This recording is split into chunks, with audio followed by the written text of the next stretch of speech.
Welcome to Bright Future, a mega hub for talent exhibition. Today, you are listening Bright Doctor talking about diabetes.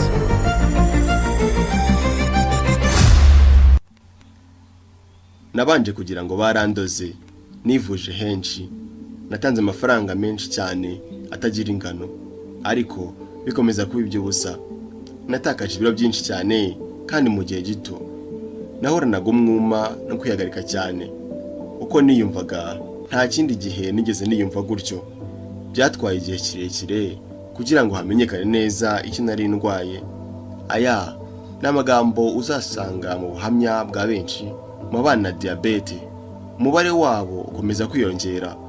Nyamara si benshi mu batayirwaye bafite amakuru ya nyayo kuri yo. Amagambo dutangiranye yatuma twibaza ngo ubundi diabete ni iki? Igira ubuhe bwoko n'ibimenyetso? Ifata ite, ifata nde? Ni gute uyirwaye, abana nayo? Twifashishije ubumenyi buriho dukesha impuguke, ngibi ibyo tugiye kurebera hamwe muri iki kiganiro Bright Doctor, ikiganiro cya Bright Future ku nkunga y'ikigo cyita ku bana diabete mu Rwanda. Nje ndi Biramahire Ibel, agent wa Bright Future. Uretse kuba narahuguwe cyane kuri iyi ndwara, mbanye nayo igihe kitari gito, mbahaye ikaze ngo dusobanukirwe. Diabete ni iki? Diabete ni indwara idakira ifata umubiri iyo umusemburo witwa insuline utavuburwa. Uvurwa ni muke cyangwa se umubiri utari kuwukoresha uko bikwiye. Uyu musemburo ufasha umubiri wacu gutuma isukari ivuye mu igogorwa ry'ibyo twariye yinjira mu turemangingo.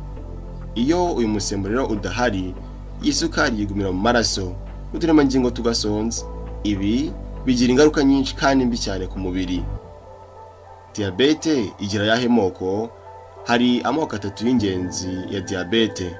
Hari diabete mu bwoko bwa mbere, iyo mu bwoko bwa kabiri, ndetse na diabete ifata abagore batwite. Duhereye kuri diabete mu bwoko bwa mbere. Iyi ni diabete iterwa n'uko umubiri wirwanyije, ibyitwa autoimmune disorder, aho systeme isanzwe irinda umubiri indwara yataka inyama yo mu nda yitwa impindura, neza neza nkaho ari umwanzi wateye umubiri, ikangiza uturemangingo twayo dushinzwe gukora umusemburo wa insuline. Ibi iyo bigenze gutya, uyu musemburo ntabwo wongera kuvuburwa. Nta makuru ahari ku mpamvu ya nyayo ituma umubiri wirwanya gutya. Diabete mu bwoko bwa mbere ifata nde? Ubushakashatsi buriho bugaragaza ko iyi diabete ishobora gufata umuntu ku myaka iyo ari yo yose, ariko cyane cyane kuva umuntu akivuka kugeza munsi y'imyaka 40. Tujye ku bundi bwoko bwa diabete, ubwoko bwa kabiri. Bitandukanye na diabete mu bwoko bwa mbere, aho umubiri uba utavubura wa musemburo wa insuline. Mu bwoko bwa kabiri, insuline ibihari ariko ntibihagije, cyangwa umubiri ntabwo uba uri kubasha kuyakira ngo uyikoreshe mu gutuma isukari iva mu maraso ikajya mu turemangingo. Umubare munini w'abana diabete babana diabete mu bwoko bwa kabiri. Iyi diabete ifata nde? Mu gihe benshi mu bana diabete yo mu bwoko bwa mbere ari abari munsi y'imyaka 40, benshi mu bana diabete mu bwoko bwa kabiri bari hejuru y'imyaka 45. Nyamara ariko ubushakashatsi buriho bugaragaza ko bene diabete irimo iragaragara no mu bakiri bato, cyane cyane abafite umubyibuho ukabije, abahura n'imirire mibi, ndetse n'ahari amateka ya diabete mu muryango. Reka tuvuge noneho kuri diabete mu bwoko bwa gatatu. Iyi ni diabete ifata abagore batwite.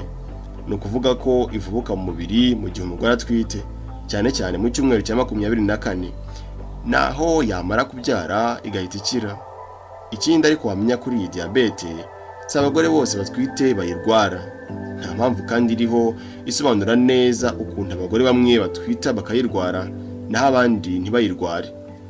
Nyamara ariko ubushakashatsi buvuga ko kuzamuka kw'isukari mu gihe umugore atwite gufite aho guhuriye n'imisemburo ivuburwa mu mubiri muri iki gihe, umubyibuho ukabije, ndetse n'amateka ya diabete mu muryango. Ikindi nuko umugore ugize iyi diabete aba afite ibyago byinshi byo kuzarwara diabete mu bwoko bwa kabiri nyuma yo kubyara. Nubwo ariko hari aya moko atatu, muri rusange asangiye ibimenyetso. Ni ukuvuga ibimenyetso bigaragaza ko umuntu yafashwe na diyabete iyo ari yose muri izi ngizi, gusa bigenda bigira uburemere uko igihe gihita umuntu atarabona ubufasha. Ikimenyetso cya mbere kigaragaza uwafashwe na diyabete n'inyota ikabije, ibizwi nka polydipsia mu Cyongereza. Ibi biterwa nuko isukari yabaye nyinshi mu maraso, inyunyuza amazi menshi mu mubiri agasohoka mu nkari. Ibi bivamo kandi ikimenyetso cya kabiri ari cyo ukwihagarika cyane, ibizwi nka polyuria mu Cyongereza. Ikimenyetso cya gatatu ni inzara ikabije. Ugifatwa na diyabete by'umwihariko arasonza cyane, aho usanga ari kurya buri kanya. Nyamara ariko ibi ntabwo bituma ahaga, kuko isukari iva mu byo ari kurya iba itari kugera ku turemangingo tw'umubiri, kubera ko nta insulin ihari idahagije cyangwa umubiri utari kubasha kuyakira. Inzara ikabije kandi igendana n'ikimenyetso cya kane, ari cyo gutakaza ibiro gukabije kandi kudasobanutse. Ibi biterwa nuko umubiri uko wakomeje gusonza utangira noneho gushakira imbaraga mu mikaya ndetse no mu binure byubatse umubiri. Ikimenyetso cya gatanu rero ni uguhorana umunaniro. Iyo uturemangingo tw'umubiri wacu tutarimo kubona isukari dukoresha, bitanga ibyiyumviro by'umunaniro ndetse no kubura imbaraga. Icya gatandatu twavuga ni ukumva utuntu tukujomba mu biganza no mu birenge. Isukari nyinshi mu maraso yangiza imiyoboro y'amakuru mu mubiri wacu, nerves. Ubushakashatsi buriho bugaragaza ko imiyoboro ikunze kwangirika cyane ari iyo mu biganza no mu birenge. Ukwangirika kw'iyi miyoboro bitewe n'iyo sukari nyinshi mu maraso bivamo kumva utuntu tukujomba mu biganza no mu birenge. Icya karindwi twavuga ni kutareba neza. Isukari nyinshi mu maraso ituma imboni ibyimba ndetse ikangiza udutsi duto dutwara amaraso ku jisho. Ibi bitera ijisho kutareba neza. Icya munani ni ugutinda gukira kw'ibisebe no kwibasirwa n'ama-infection. Isukari nyinshi mu maraso yangiza ubushobozi bw'umubiri mu kwivura ndetse no kurwanya mikorobe. Ibi bituma umubiri utinda gukira mu gihe hariho igisebe kandi ukibasirwa na za mikorobe. Icya cyenda twavuga ni ukugira uruhu rwumagaye no kwishimagura. Isukari nyinshi mu maraso ibangamira imitsi itwara amaraso. Ibi bituma amaraso n'amazi bidatembera neza mu mubiri, bityo uruhu rukumagara kandi bigatuma habaho kwishimagura. Reka noneho turebere hamwe ibifasha mu gucunga no kwita kuri diyabete muri rusange. Ni ukuvuga ariko ufite diyabete mu bwoko bwa mbere, ubwoko bwa kabiri cyangwa ifata umugore utwite. Harimo gufata insuline ngo ifashe mu iringaniza ry'isukari mu maraso. Aha ariko hatangwa by'umwihariko ibinini ubwoko bwa kabiri. Hari kandi no gukoresha ibikoresho byabugenewe hakagenzurwa isukari mu maraso mu buryo buhoraho. Ntitwakubwirwa kandi gufata indyo yuzuye, cyane cyane ikungahaye ku mboga. Ukazirikana kandi ko ibiribwa bitandukanye byifitemo isukari ku kigero gitandukanye, bikagufasha kumenya ngo urafata ibingana iki.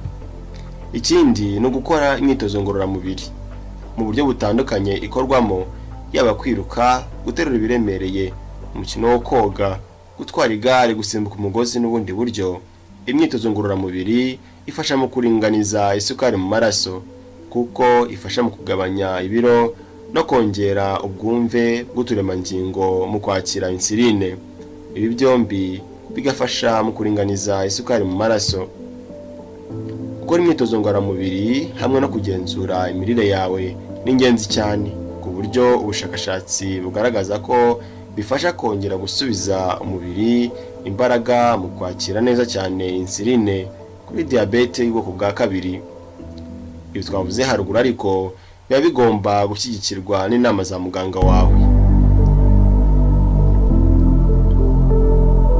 Nshuti bakunzi ba Bright Future, twabanye muri ikiganiro Bright Doctor, munyemerere tugisoreza ahangaha. Dusobanukiwe by'umwihariko diyabete icyo ari cyo, ubwoko ndetse n'ibimenyetso byayo ndetse n'uburyo bufasha mu kuyitaho. Mu kiganiro gitaha tuzarebera hamwe ibyongera ibyago byo kurwara diabete ndetse nuko yakwirindwa muri rusange.